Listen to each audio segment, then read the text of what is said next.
नमस्कार मित्रांनो, माझ्या शेळके चॅनलमध्ये तुमचं सहर्ष स्वागत.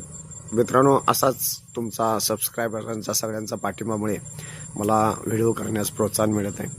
आज महत्त्वाचा विषय म्हणजे आपण ज्यावेळी मृत्यूपत्र तयार करतो त्यावेळी महत्त्वाची एक गोष्ट पाहणं गरजेचं असतं. जे मृत्यूपत्र तयार करत असताना एक म्हणजे जी व्यक्ती मृत्यूपत्र तयार करणार आहे, डॉक्टरचं सर्टिफिकेट, त्यांची मानसिक स्थिती व्यवस्थित आहे अशा पद्धतीने एक सर्टिफिकेट घेणं गरजेचं आहे.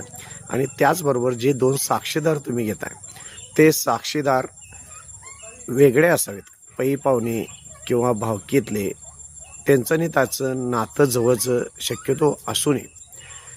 का तर ज्यावेळी मृत्यूपत्र कोर्टामध्ये चॅलेंज केलं जातं त्यावेळी काही मुद्दे उपस्थित होण्याची शक्यता असते. त्यामुळं मृत्यूपत्राला साक्षीदार हे महत्त्वाचे घ्या. आणि फार महत्त्वाची गोष्ट म्हणजे जी व्यक्ती मृत्यूपत्र करते आणि साक्षीदार ते असतात ते 21 वर्षापेक्षा जास्त, म्हणजेच सज्ञान झालेल्या पण वयाने कमी असलेले असे साक्षीदार घ्या. कारण मृत्यूपत्र हे व्यक्ती मयत झाल्यानंतर कोर्टामध्ये चॅलेंज होऊ शकतं. माझ्या चॅनलला सबस्क्राईब करा, लाईक करा, शेअर करा. धन्यवाद.